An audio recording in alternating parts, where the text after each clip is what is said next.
Double check the other ones.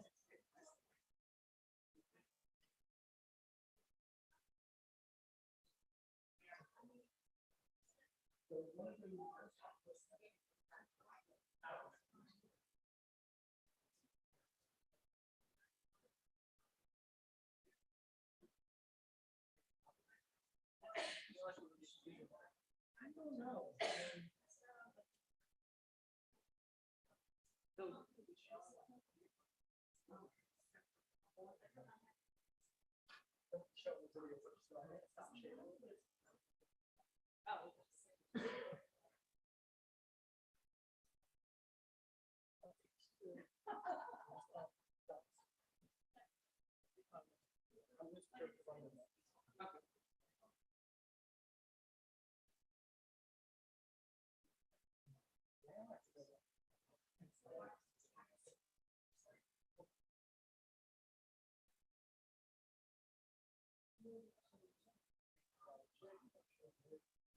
Then make it clear.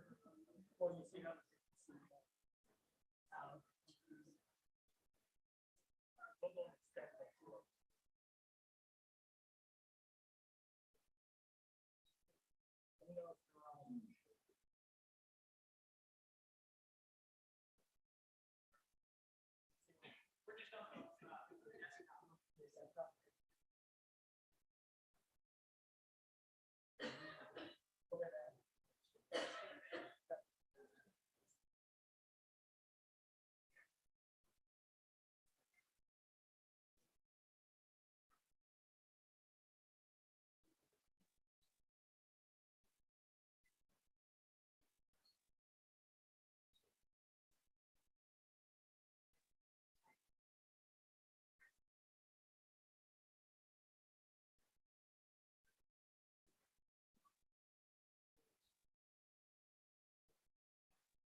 PowerPoint, but it shows everything.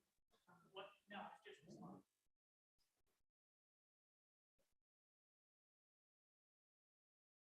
So always been doing that. So sometimes.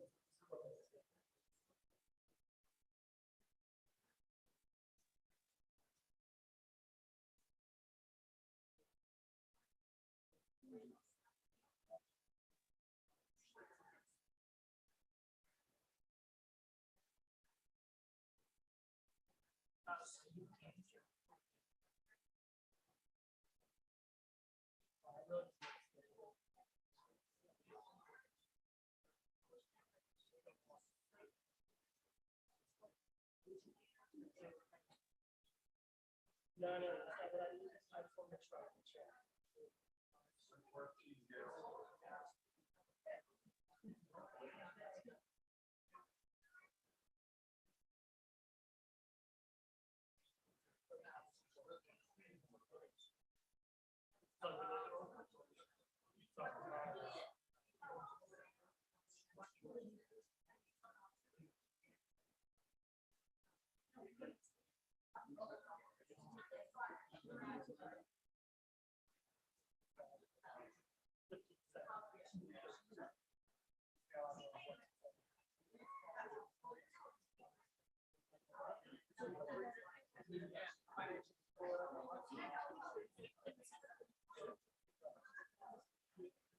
And yeah, tomorrow is it into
So that's nice for you.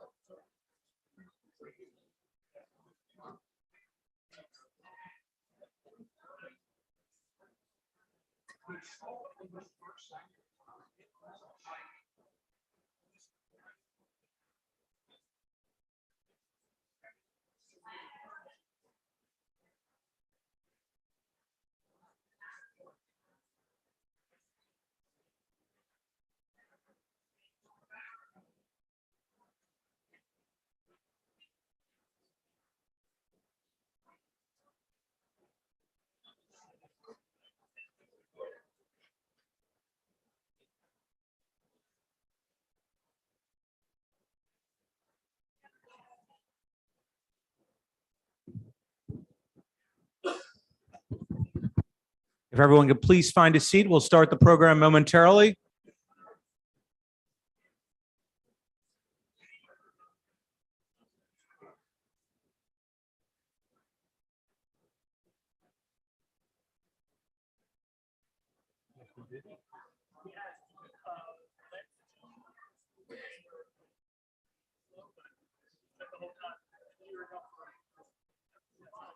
Good, good.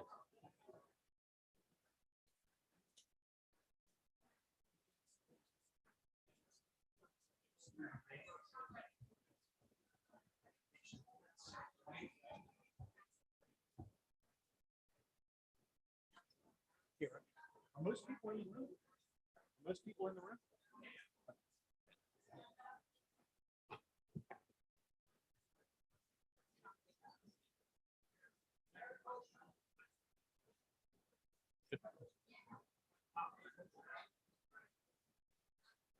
Here, give me the thumbs up. If you, yeah.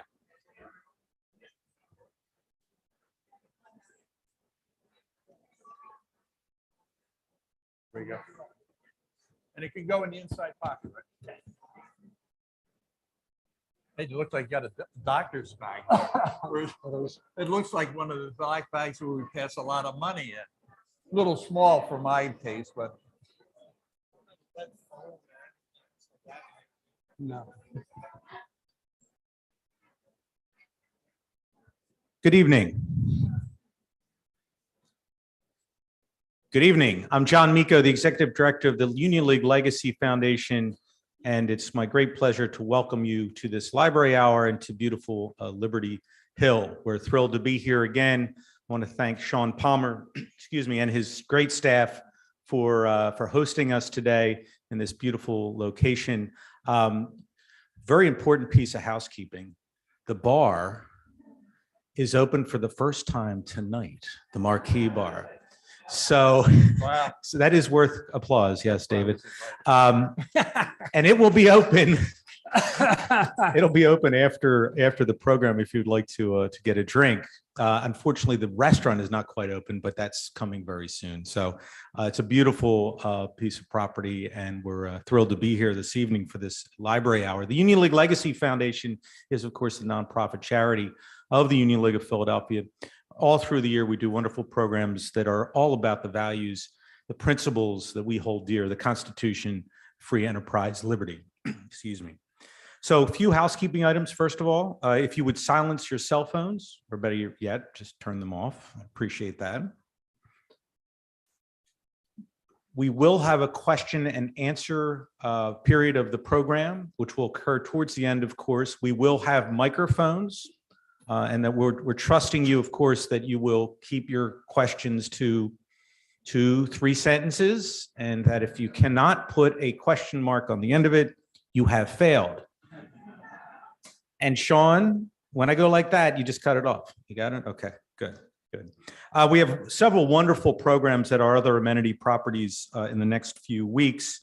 On July 26th, Paul Kahan will be previewing our next exhibit. Our next exhibit, which we're working on right now, is Philadelphia in the Civil War, with a focus, of course, on the Union League of Philadelphia. It's going to be a wonderful exhibit. Paul has been a speaker for the Civil War Roundtable on several occasions. He's a great speaker, a great historian, and you won't want to miss that great program. That's at Torresdale on the 26th of July. And then on August 15th, the author Michael Capuzzo will have his book Close to Shore at UL National. We chose Close to Shore because it is, of course, close to shore, and the topic of the book is the 1916 shark attacks that apparently inspired Jaws. And the spoiler alert here is that the kid who died is a Union League member's son. So there is a tragic Union League connection to that story, but it's a fascinating story and you won't want to miss it.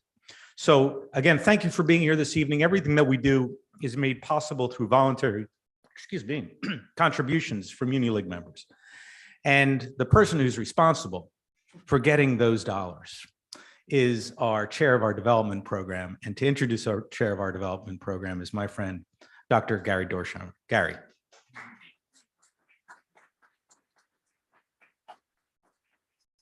Welcome, everyone. Thank you, John. It's my pleasure to introduce the Legacy Foundation's Library Hour program tonight, featuring Jack Devine and our discussion leader, Ed Turzanski. John thanked Sean Palmer for getting us here, but I think we should really thank John Miko and staff with Kira and all the rest who really put these programs together far in advance, close in advance, and go with the feelings of our times. To introduce our discussion leader, Ed Turzanski, over a 4-decade career, I think starting at age 10. He has been a practitioner, researcher, historian, professor, essayist, and commentator in the fields of intelligence, espionage, national security, and foreign policy. Ed has served with the U.S. intelligence community during the Reagan and George H.W. Bush administrations. His commentary has been heard over more than 4 dozen media outlets across North America, Canada, and Europe. Mr. Terzansky is senior advisor to the president of Jefferson Health and chairman of the board of Jefferson Health Northeast. More importantly, Ed is a fellow Union League member and a member of Our Legacy Foundation Board of Trustees. Our featured speaker tonight is Jack Devine, and I understand this is his 2nd time here as a speaker, thanks to your contributions, and that the first was such a great success, we really had to have him back again. Ladies and gentlemen, please welcome Jack Devine and Ed Turzanski, who will further introduce our speaker. I want to make sure. Okay, I want to make sure I don't. I have a new knee, so bear with me. There we go. Work better than the old one. Well, the good news is Gary Dorsheimer's right there. So if anything went wrong. Here we go. So Gary, thank you. And that was a very generous introduction. And one thing to keep in mind in terms of people in the intelligence field, the more introducing one does, the less important the person is. So I'm not going to Stay use in for a long night. Yeah, I'm not going to use as many words to talk about Jack, but they're more impactful. So for 32 years, Jack did the hard work that our people in the field do when it comes to intelligence and espionage. He rose from field operative to acting and associate director of operations at CIA. It's the English language fails to describe how impactful he was and what he was thought of. The words legend, man of action are certainly appropriate. I will tell you that, Jack, I first laid eyes on you 40 years ago, and I was with our mutual friend, Bob Ames. And I was a very young intelligence officer, and someone said something, and I kind of looked over, and Bob caught me looking at you, and he said, "Don't piss him off, kid." So, Bob, I'll come back to that. okay. You must buy this book, because in this book, well, before I get to that, let me just do the hometown boy. Southwest Philadelphia born, went to Bonner, was it? Bonner indeed. Then to Westchester, Villanova, married a local girl, correct? And just like Bob Ames, who went to LaSalle, and the current CIA director, Bill Burns, was a year ahead of me at LaSalle. So there's a lot of incestuous. That's right. There's something here. When he left government service, Jack started a group called the Arkin Group. It's an international risk assessment and intelligence firm. He is the president of that group. About 10 years ago, you wrote Good Will Hunting, is that? Or 2014. Good Hunt? So 2014. Please, Ed, not good. The Good Will Hunting. Oh, no, Good Hunting. Good Hunting. Bill, let me. The sales weren't quite as. You're helping the wrong author. That's right. See, Good Hunting, an American Spymaster story. I had the opportunity to speak with Jack at the Union League about that book. Now he has written Spymaster's Prism, The Fight Against Russian Aggression. First of all, Jack, welcome. We're Thank thrilled to have you back.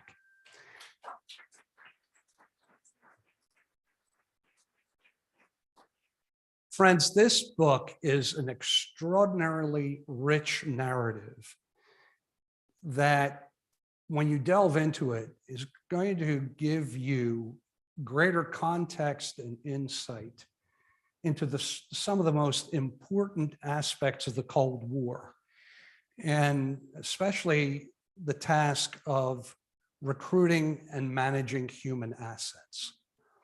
But I want to just briefly read a paragraph that I think summarizes what Jack wants us to take away from this book. And by the way, each chapter has takeaways, but this is an important one. And Jack, this is where you're going to get to the discussion. Quote, "My agency career was immersed in the struggle between the CIA and the KGB and GRU. Moreover, my focus over the last 3 years has been spent revisiting the history of American and Russian intelligence efforts since World War II. As discussed, there is much to be learned from our past intelligence successes and failures that enables us to know how to best respond to Russia today." So what are the lessons that are going to help us with this critical national security objective?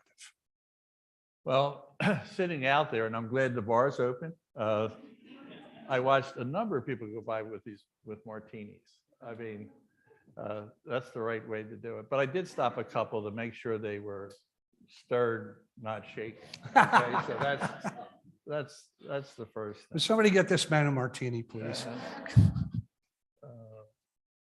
There's so many things that you hit. I have stories tied to it. I remember years ago, not far from here, sitting with the head of the building trades in Philadelphia, and I was 15. And he said 3 things. He said, never, always have a firm handshake. So the truth of the matter is, I'm not sure whether you measure people by it or not, but I squeeze everybody's hand like iron, right? He said, second, never have your picture taken with a drink. And there's a reason, then you'll be an alcoholic. I've seen many people think they were going to be great speakers and felt very relaxed after a couple of martinis, then to lose their job.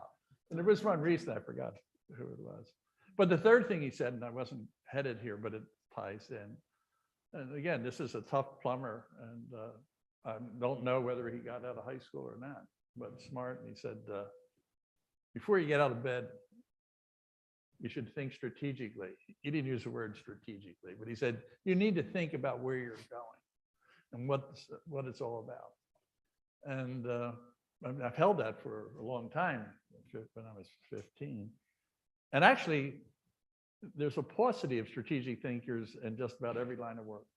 And when I joined the agency, I wasn't thinking about that. But I was amazed about how many people were tactical. Just tell me, Jack, what you want to do, and I'll do it. And I said, no, I want to talk. I want to talk about the content. And just tell me what you want to do. And they would. And I kept looking for strategic thinking. And part of it, I believe, is a real problem today as well in our in all walks of life, including government and the intelligence business. Now, I'm very touchy about how I look. Now you wonder why, right? So I always consider myself a relaxed, easygoing guy, but that's not how the world sees me. And I remember saying that. Well, I remember the 2 events. One, I was going up in the elevator in Mexico. I wasn't, excuse me. My boss was the chief of station.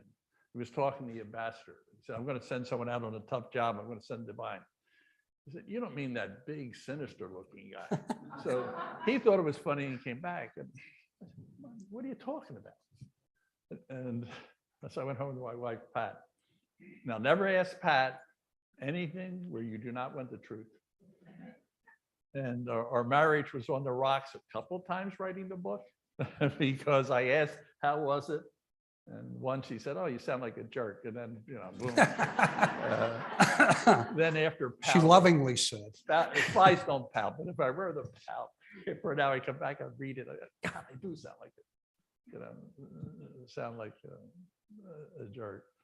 So I said to her, she said, "Do you realize what you look like? And when you're talking, you're doing this." So Bob Ames, and I think so many, it became an asset, not in dating, I would point out, but it was a real asset when it became necessary in interchanges with people that are unfriendly. And some of you know this because I told this story once before. And when it was the Clinton administration, they wanted to get rid of the dictator in Haiti.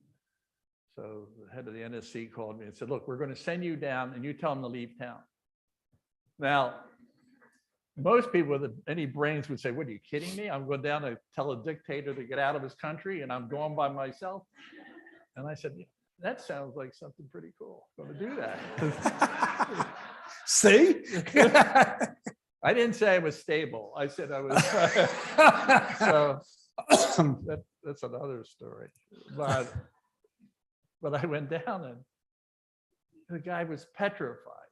I mean, really petrified because, and he went to this is honest to God true, we had a report that he went to the witch doctor and they sprayed him with powder because this big guy was coming down. So a Latin American friend of mine once said, "You Americans need to understand when you're like that big train coming down the track in Latin America, and Latin Americans are going to puff their chest out." So I said, and so you have to understand that the machismo. So for some reason that poetry stuck with me. So I said to the dictator, I said, "Look, you don't want to be that rooster. And we're that train on the track." I mean, I must have been thinking I had a Hollywood role here. And he wouldn't drink the water. And I know some of you will undoubtedly remember the reason he didn't drink the water was because he thought I was going to poison him. And then there was a maid there who came in with soup. It was pumpkin soup, and and if you want to poison somebody, I mean, I've got different recipes, but one of the good ones is pumpkin soup because of the taste of it kills the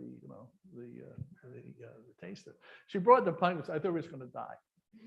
Now he left, and I did have that bag, but it was better looking and a little bit bigger. So if he had left town, he would have walked out with that bag. But instead, he said, no, he wasn't going to, thank you very much, and left. And then our airplanes took off from Florida. We were going to invade Haiti. I mean, you think of the world we are today, we're fighting in Ukraine and heavy duty problems, and we were going to invade Haiti. That's how simple the world was in the 90s in terms of the risk that the world we live in. I'm going to get serious at some point. I'm heading to it. But so the minute the planes took off, he went to Florida. And my big mistake was I didn't keep the record. He went on the local radio and they printed out what he said. And they said, they sent this big sinister guy down. He threatened to kill me, my wife, and my children. And I never said a thing about his wife and children. So I'm trying to warn you, I'm trying to convince you I'm not a bad guy. I'm pretty easygoing, but I have a look that I guess God gave us, and there's a role for you. And that role is to scare people in the right set of circumstances. So if I look, well, if I ride on a bus or even a dinner table tonight, if I were sitting at a dinner table, the last seat I can pretty safely predict is the one beside me that's filled. So it's like, I don't know, God bless me with his face, but it really doesn't help a lot of I have to work to interact with people. So this is my interacting with you to warm me up. Now, what was your big question about the lessons learned and where we are? So I am truly troubled. This is light and lively as Ed's priming the question here. And I look around, there's a lot of white hair in this room, and I don't remember a time where it's been as difficult for everybody worldwide, just trying to make sense of life and where where things are going. Now, I'm out of the intelligence business, but I run an intelligence network for support of the private sector. But I'm in touch with a lot of it. But I have a lot of friends at the agency. It's like a social club. You can't walk in there, but I've maintained them for many, many years. And I remember a year ago, well, the book came out and show you my sense of timing. Russian aggression. People didn't want to read. What's about Russian aggression? It's all about China, right? And there's a number of interviews with me and a fellow that I know who is an expert on China. We would do a Russia-China show. And the truth of the matter is you couldn't get people interested in Washington or anywhere else in Russia. So I ran into one of my CIA colleagues who was at the staff meeting with the top people in the operational directorate. And I said, look, we're out of Iraq, we're out of Afghanistan, where are you headed? You got to, and I didn't say where you're headed. I said, you should be thinking about where you're headed, coming back to the plumber that says you need to think strategically. Jack, we got to cover. I said, you got to cover. He said, yeah, all China. So I said, Ralph, nothing's all China. Nothing is all of this. It's a complex world. And today we have turned the world upside down. Putin has turned it upside down. And a lot of the book is about him and why.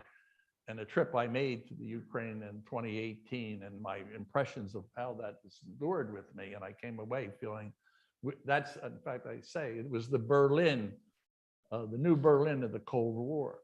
So, So Jack, talk about that Ukraine trip.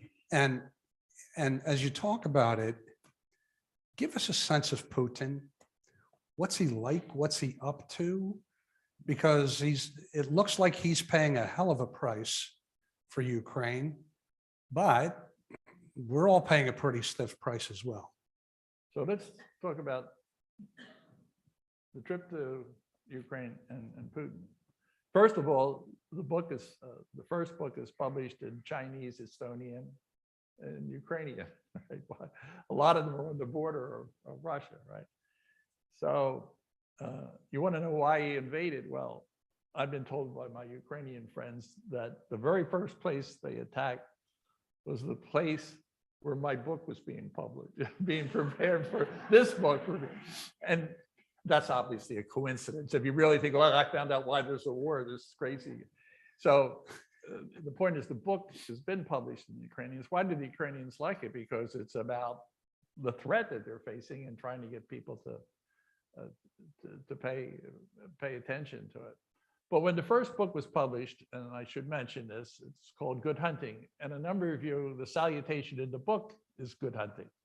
And why is it good hunting? That's what spies say to each other for the last 150 years. You're going out on a terrible mission, Ed, you may not come back, good hunting, right? But your job is to go get something taken care of and solve this problem or recruit this person. So good hunting was part of that. So the book was published, but then they invited me out in 2018. I met all of the senior people, and I kept saying, I'm here because I'm collecting information for another book. But once you're with the CIA, they assume, no, you've got a bigger mission, right? I kept saying, no, I don't. And they said, we'll tell you all our secrets. I said, don't tell me all this. Tell it to the US government, just give me. So I was given the St. Andrews Award, and very few Americans have been given it by the Ukrainians. I think the last one was John McCain, 2008. And it's an award given by the patriarch, the Ukrainian's version of the Pope. And I gotta tell you, I did absolutely nothing. So one of those occasions, they were convinced somehow that they read something that made them think otherwise. So I became a celebrity the following day, both in Washington and Moscow, because the patriarch leaked a picture of me getting this award. And the Ukrainian patriarchs leaked. Jack Devine, CIA, is with the split between the Greek and Russian Orthodox Church. If I had done that, it would be my single biggest accomplishment in my career. But so I got a call from the director of the CIA and said, Jack, what are you up to? And we both started laughing because but I played on Russian national TV. It's like CBS in the evening for 8 minutes about Jack Devine and how he split the. Why? They know it. They knew I didn't do it, but they wanted to tag the Ukrainians with the CIA. The CIA wanted to be tagged with it, so it was a sense of where you are. But I came away with, this is a very dangerous place. The Russians really do have designs on it. It's part of Putin's great strategy to recreate the Great Russia. Forget communism, just the Great Russia. And Russia is really a small, when you look at the GDP, some of your economists, the GDP is really quite small. Italy, Spain. Yeah. But with Ukraine, you have an industrial power and a agricultural power, and Russia has always been important, a real player with Ukraine. So he wants the Ukraine, and it never wavered from that he was going to actually invade. I wasn't at all, what I was trying to scream and shout as loud as I could, pay attention to what the Russians are doing. And it's not as benign as you think. The Chinese, we have it measured. We can see what we're doing. There's a way to deal with it. We're not paying enough attention to Russia. So when I left, I started getting interested in revisiting my experiences with the Russians over many, many years. And they are very persistent. They know where they want to go. And it was to build Russia as Putin remembers it. And when you think about Putin, I'm still sticking with your question, Ed, sometimes. But when Putin wanted to join the KGB, he was turned down at 17. But he wanted at 17, he really wanted to be in the KGB. He was a talented student. But he did more studying and got another degree and became a member of the KGB. And he was assigned to Dresden, East Germany. Now, I've known dozens of KGB officers over the years. I was their guest. The counterintelligence people always get nervous about this. But the Russians invited me as a KGB guest in August of 1991. No, July of 1991, as the guest of the KGB, if you can imagine that. And I ran the program to drive the Russians out of Afghanistan when the Stingers went in. So to invite me as the guest, things were different. I'll come back to it again. The 90s looked a little more tame than they turned out. The seeds were planted for trouble. So Putin was in Dresden when Russia fell apart, and he had to destroy the files. He was crushed as a young man, but he didn't live like these other KGB fellows that I knew in Rome and Mexico City and around the world. He was in Dresden. That's the center of espionage. You go to the fanciful Le Carré, which is one of my favorites. The Spy Who Came In From the Cold gets a little weaker as we go through it, but it was a dreary place. It was real communism. And Carla, the real one, was a fellow named Wolf, who ran more spies. I think they had it at 100,000 spies in East Germany. So he was an environment, not the Western environment of live well, drink well. No, he was in Cold War mindset. And he said upon himself, I need to recreate the world I lived in, the world I believed in, and the Russia. And we need to understand that that's where he's coming from. That mentality also says something else. There was the deputy head of the KGB, and they called it the SVR nowadays, but the deputy head of the KGB defected to us in 2004 in New York City. So he knew a lot of what the Russians were up to. And one of the things that have stuck with me, and it's in the book, is when he came out, he said, when I joined the KGB, the number one threat was the United States, number two, NATO, and number three, China. And when I'm coming out of the defect now in 2004, our number one target is the United States, number two is NATO, and number three is China. And we'll get to China at some point tonight. But the number one threat, Putin's mentality, and I've written and I've been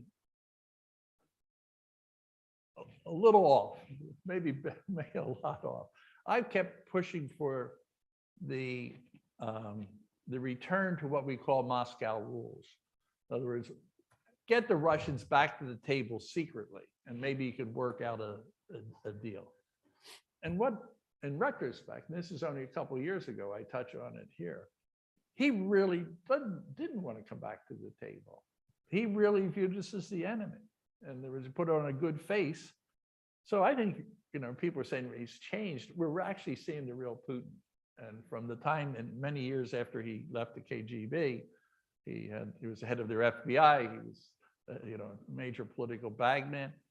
So I think when you're trying to dissect it, you have to understand we are the enemy. In other words, if you don't get that, then you kind of miss what the real ball game was. And I'm disappointed in how we responded. I understand it, but for 20 years, it's not Republican, it's not Democrat. Everybody turned the other way, and it was our budget against the Russians went from 70% to 10% of the intelligence budget, and now we're paying for it. But that's just a prelude of the trip. Jack, so Russia and China are historic adversaries. How would you characterize their relationship today? It's certainly one of convenience, but so talk about what the Chinese see in the Russians and vice versa. So there are some folks here, not many, that remember the Sino-Soviet alliance, right? It was the bloc, the monolithic bloc. It was never a monolithic bloc, right? And that became clear when things fell apart. But I told you earlier that I was in charge of the program to drive the Russians out of Afghanistan. One of the things that really required, I was in charge of the Washington part, but my job was to negotiate around the world the purchase of weapons, AK-47s. I mean, we had to basically support an army of 124,000 fighters, but we had to use Russian weapons. We couldn't use US weapons because you wanted it on the battlefield and you weren't going to rub it in their nose. So the big job, but you can't find Russian weapons on every street corner, right? So we found them in, now, by the way, they're not going to arrest me when I walk out. These are things that have eventually become public, and the books are approved. They're approved in the sense that I can't mention sources of my information or the methods, but I can say I don't like this president, that president, this policy. They do not fiddle with that. But what I'm telling you is not like a deep, dark secret. You just have to really put it in context, which I think is what I'm trying to do here. So when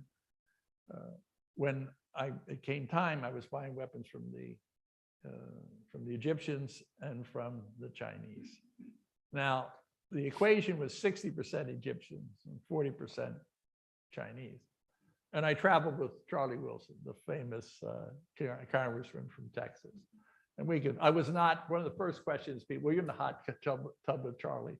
I mean, there's a National Geographic, one of them has a series where he starts out getting interested and he's in a hot tub with a lot of beauty contestants. And Charlie did travel like that. It was quite a character. But, and it was important, not the way the movie, we can talk about Hollywood in the real life, but it was important, but not the way the movie portrays it. So in the course of going to weapons, I went to China and I found the Chinese, we got them faster, better, and cheaper. So you can't have a single supplier because you might have a falling out with the Chinese or the Egyptians. So you need at least two different places that you're working on. So if those of you that have been in business with the Chinese, there's a ritual. In other words, you just don't walk and say, hey, I'm Jack Devine and I'm here and I'm an American and how you doing, buddy? No, there's a ritual. I respect you, friendship. You give a speech, they give a speech, you give another speech, they give a speech. Then eventually the logistic guy, this is what I'm looking for. Yes, that's what you're looking for. And we're happy. And then they come up with the prices, right? And then we have our own sheet over here of what we're looking for, what the Egyptians are paying. So the Chinese prices came in considerably lower when I went to I said, well, thank you very much. This is a very good relationship, friends forever. And I said, explain to me why we're so fortunate to have these prices. And he said, well, they're all going to fight the Russians. So remember, at this time, Russia was still a communist country, and they were Russian. So there's been tension between the two relationships historically. And at a certain point, things come back to, you have to realize that sometimes they could very well come back to that. But right now, Eddie used a really good expression. Right now, it's convenient for both of them to be against the United States and for them to be helpful. But I think they overcommitted when they assumed the Russians were going to just roll over the Ukrainians. And they got out a little further, like we're all in. And you can watch, they're more tentative today because it has repercussions on the Chinese. You wonder why the Chinese economy has some wrinkles in it. There's a lot of experts in this room that can talk about various aspects. But one is that the investing community international and worldwide is saying, are we going to bet all of our money on China and find out that we end up in some sort of situation where it turns south on us? So it's going to be interesting over the long term. The other thing that's really important is national ego, nationalism. And every equation since the beginning of my career has dealt with the issue of how nation states look at each other. The Russians always look down at the Chinese as the poor partner. Today, the Chinese look down on the Russians and they are. I mean, you want to look at it military, economic, however you want to cut it. That eventually provides the seeds of, if you're in a marital relationship, not a marital counselor, but if one party thinks they're really much more important than the other party, you're going to start to have tensions in it. So I think for the foreseeable future, they're going to stay together. But the invasion of Ukraine has changed the world so much, all the different alliances. Where's India going to be? Where's China? And where's Japan? What's happening in Europe? Look how it's transformed itself into renewing NATO. I mean, we are now looking at a reshuffling of relationships and economic ties. This is a really revolutionary development. That one move, once he crossed the border. I wrote an op-ed in the Wall Street Journal on first week of March. I write several, they don't get in. It's harder to get into the major papers because they have certain favorites or regulars. And so I was kind of surprised. They wrote back, we're taking the article. So the article says, Putin has sowed the seeds of his own demise. And my point was, the minute people were taking him seriously at the G7, the G20, have your picture taken with Putin. Look what he's doing in Chechnya. Look what he did in Syria. He quickly, in that one step, diminished himself. He's now a smaller player. And I think that one step, the ramifications, and I'm going to stop here because we have a lot of questions, but the ramifications are so huge and people are trying to put together, but in almost every walk, every endeavor, people are trying to sort out what are the long-term implications. But the one long-term implication is Russia's our implacable enemy for the foreseeable future. Charlie Wilson gave me a plaque. I almost called the first book by the title on the plaque. And somebody used it because I briefed them once in a Broadway play. J.T. Rogers was the producer of it. The plaque was from the first Democratic president of Afghanistan, and I want to say 1908. And it's a quote to his son, my son, whatever you do, never trust the Russians. So I was going to, so I have it, when I have my laptop, right above it is Charlie Wilson's plaque, never trust the Russians. I don't mean that as a Russian, as a person, but it's long-term objectives vis-a-vis the United States are not friendly. So Jack, you, in the book, you give Putin strong grades as a tactician, but not as a strategist, correct? I want to correct that. I don't think the Russian strategy, the best thing for Russia was to attack Ukraine. I don't think the best thing was to have a hostile relationship. I think if you want a better Russia, you're European, you'd be part of the European, move in that direction. So I don't think he's a good strategist. But I looked at a number of his moves. The move into the Ukraine is a terrible tactical move. So I'm giving him an F. I'm giving him an F. Now, I overestimated him. What's going to happen? Is he going to persist? And nobody knows for sure. Circumstances make people change. I would say today, his strategy is staying in the game as long as he can. Keep his own country clamped down, believing that we will wear her down. Some of my informed contacts around the world, being obtuse, basically think, the elections will change the United States, the alliance will get weak. I don't think the elections in the United States, no matter how they turn out, are going to have an impact in his favor. So, but I think he's looking at maybe the turmoil that exists in our country, maybe in his favor. But I don't see how that gets ground down into helping him in Ukraine. I think he's going to stay in. Everybody underestimated the Ukrainians' fortitude.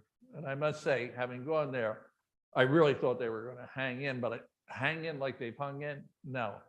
I mean, they are really in there. Our response has been more robust. The European response has been more robust. And as long as we keep supporting and providing aid and weaponry, we're there now in this somewhat almost stalemate. Now, they're making some progress, but I think as the weapons get there, they're going to be pushed.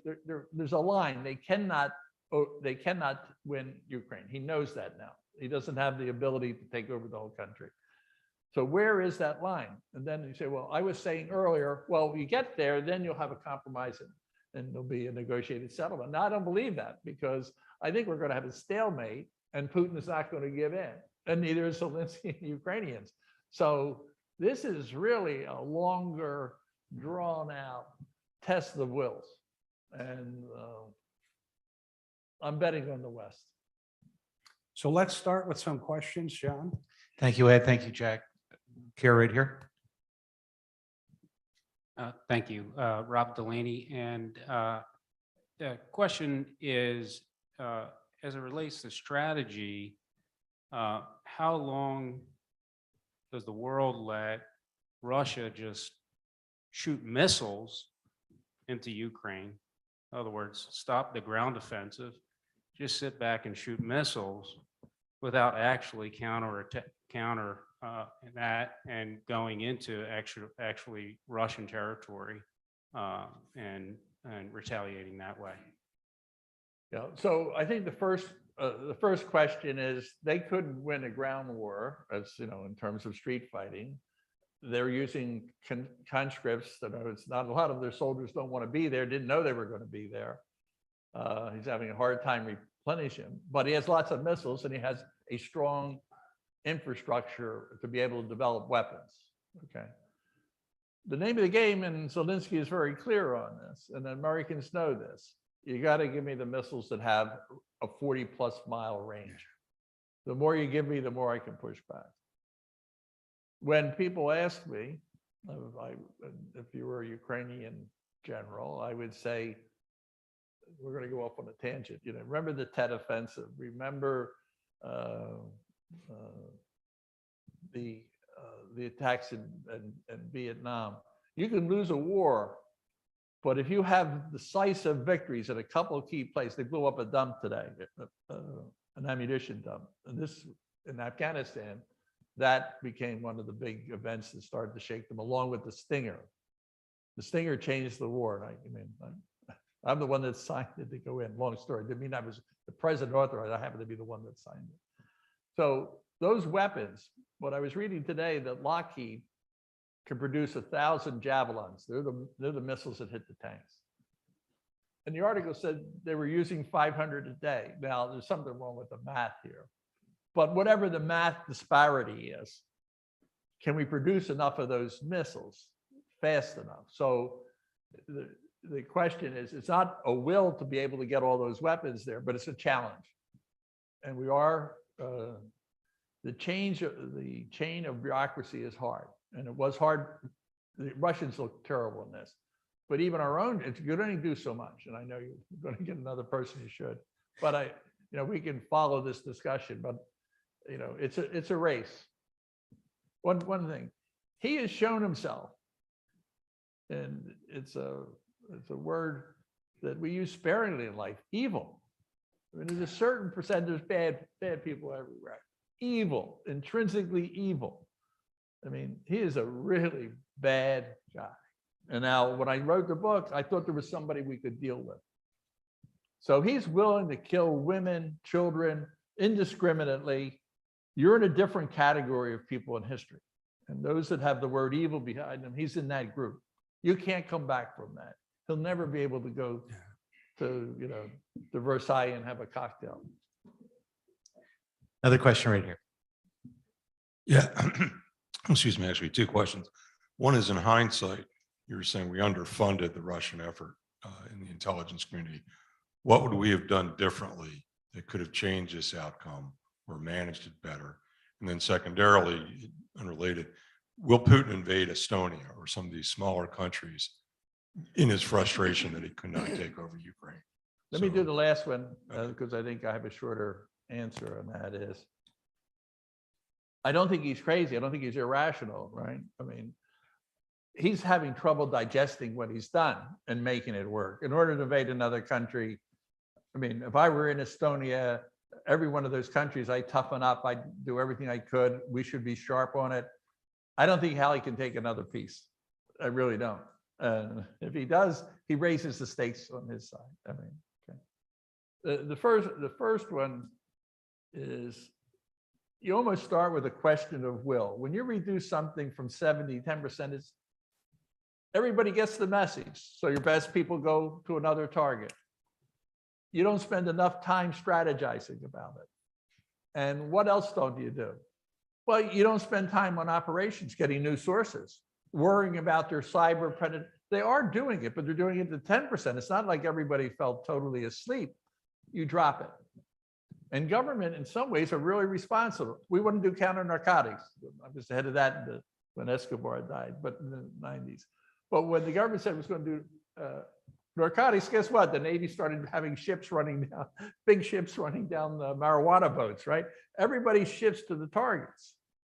And it's everybody, bureaucracies do work in ways that, are very responsive. So when you say you're doing 10% in Russia, that's what you're getting. So it's not like, could I buy a new missile system or could I do this? It's really how much emphasis and how do you try to change?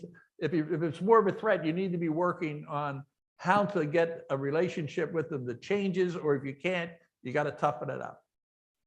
And again, this is not, everybody fell asleep. I mean, it's not like, oh, let's blame Harry or Bill or Sally, right? Everybody decided, and think about the 90s when the Soviet Union fell apart. People were writing the end of history, or the end, right? Democracy forever. And it's like, you got to be kidding. Nation states, some group of them are hostile. And we learned, we have really important values. We need to be aligned with countries. Jack, I'm going to piggyback on that question, and I apologize, but is there any thought of people in our intelligence community reaching out to their Russian counterparts to try to talk about the situation? I've been arguing for 5 years. We had Moscow rules, and that is, we didn't interfere in your internal affairs, and you didn't interfere in ours, political affairs. We'd interfere in each other's all around the world, but not in each other's country. I was really thrown off balance. Not that they penetrated the political parties in the 2016 election and got information, that they used it with thousands of bots and Facebook. In other words, that they actually did something that we agreed we were never going to do. We didn't counterfeit each other's money. Why? We had an agreement, an understanding, because you would destroy the world economy. We both were doing in dollars. I mean, so there were understandings. So I would say, get understandings, go have a meeting, talk. But now I've reached a point where I'm going to say that I think I misunderstood what I was really up against, because I'm saying you can sit until you're blue in the face. He doesn't want that agreement. He wants to be Russia powerful and feared by the world, and he's the head of it. So, this is a tougher nut to deal with. And I thought, well, surely, are we really spending the time? And I can't tell you definitively. My guess is every time they did, they got, the old shuffle.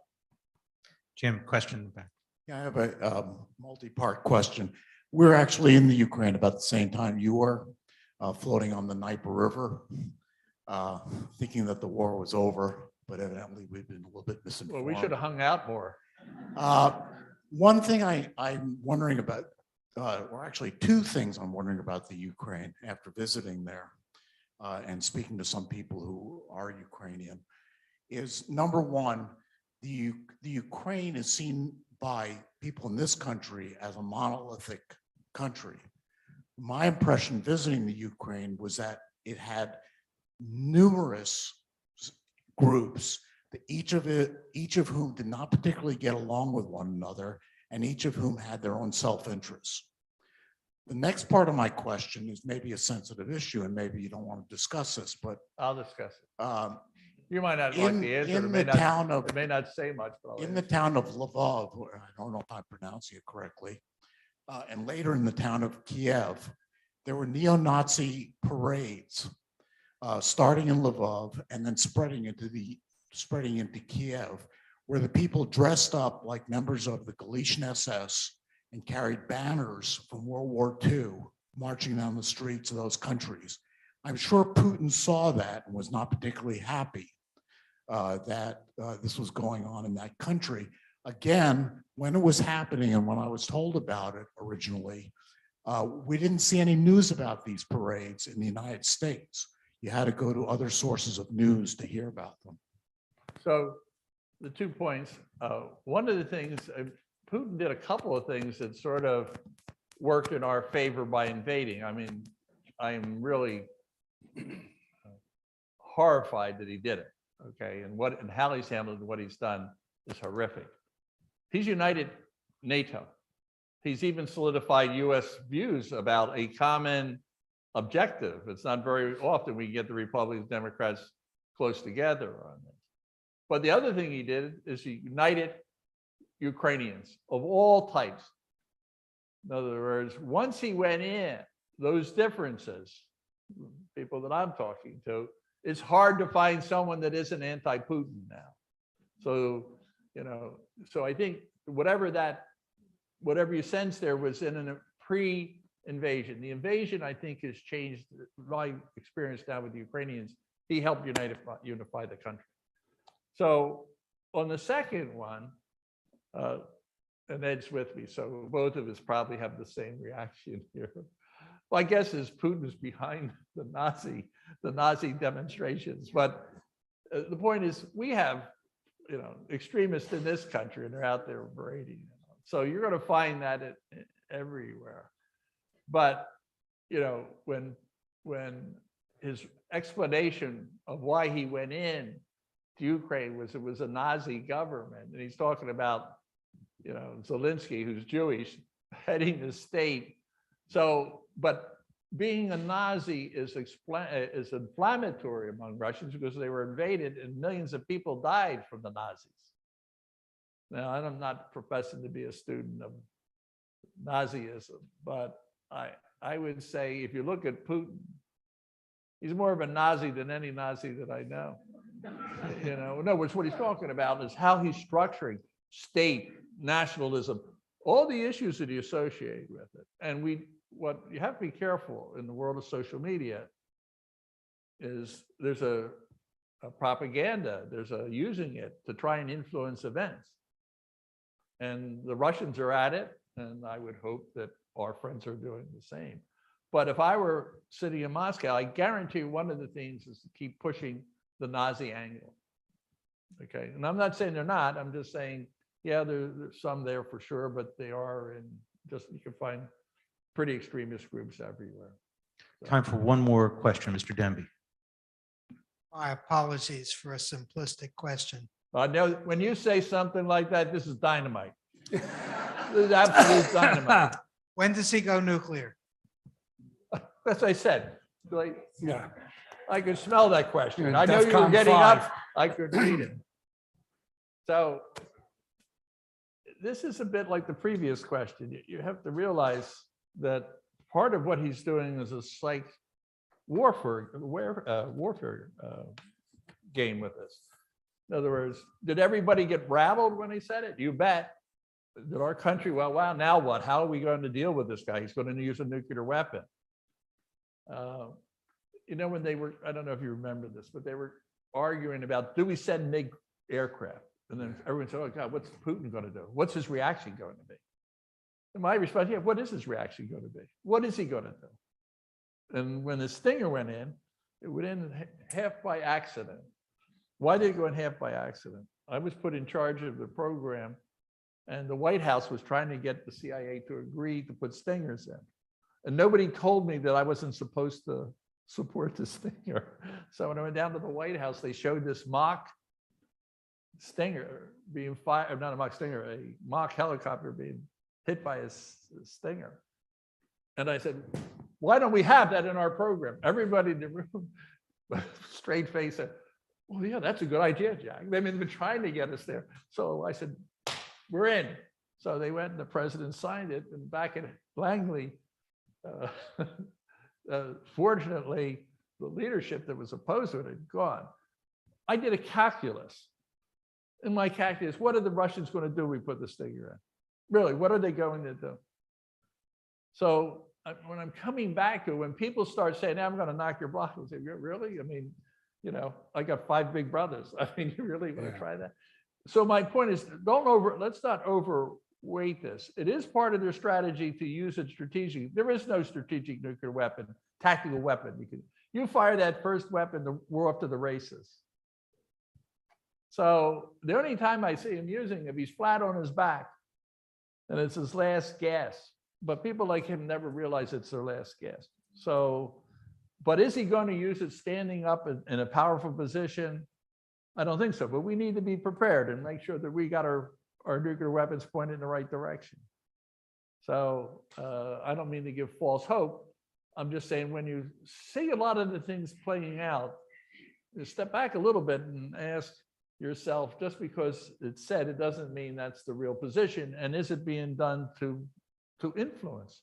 And he was bold-faced coming into our country and trying to influence. I'm outraged.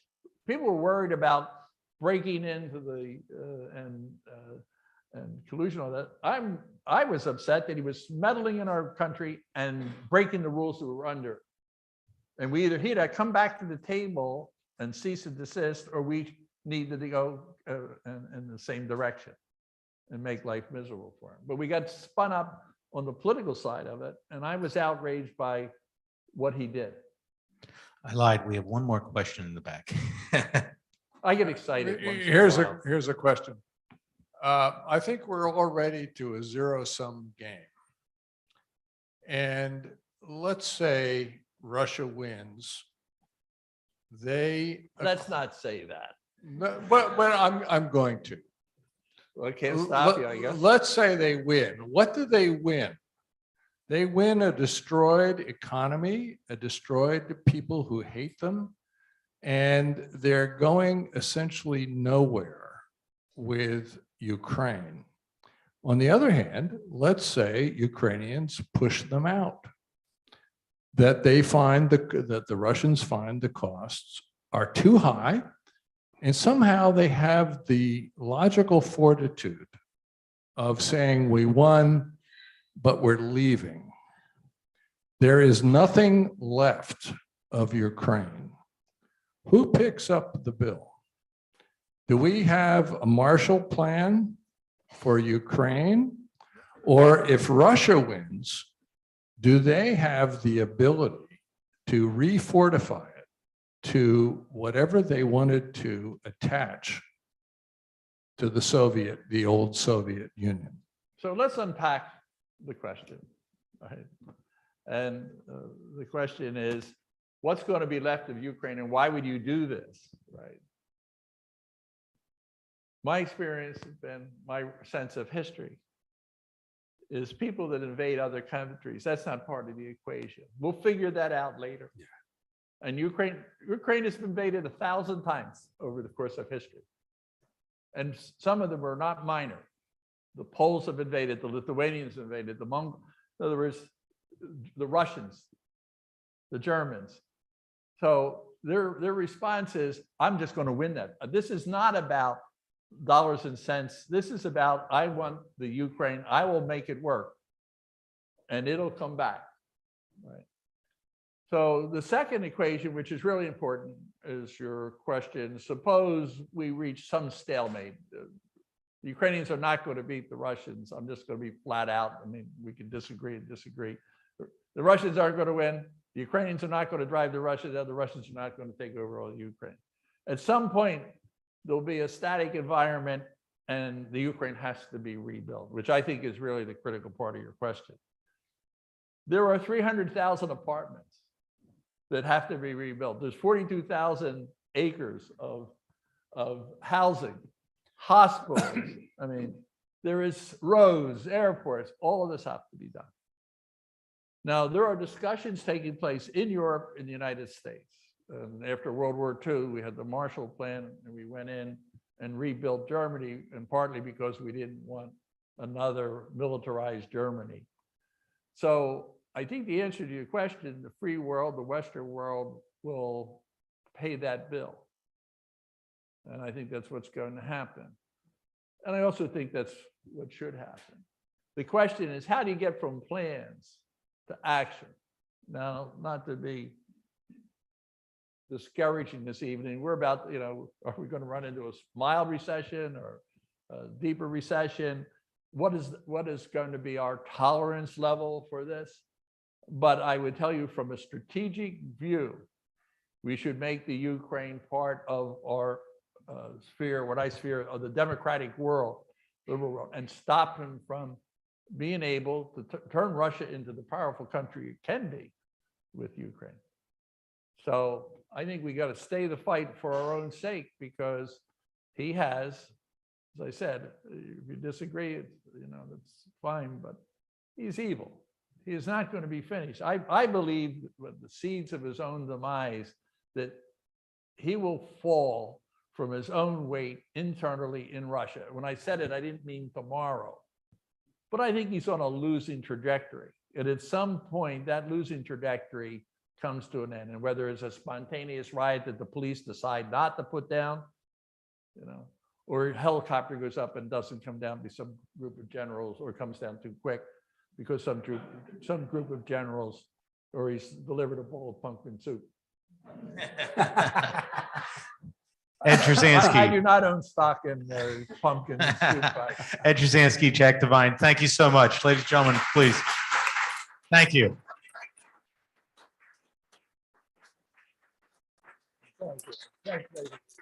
Again, thank you for a wonderful presentation. We look forward to seeing everyone on July 26th at Torresdale for Philadelphia and the Civil War. And if you're staying for dinner, I have to be honest with you, all I can do is follow the signs as well. I'll get lost. So there are signs to dinner. And if you don't have reservations to dinner, but you'd like to get a drink, the Marquee Bar is open. Thank you very much. Have a wonderful, wonderful evening.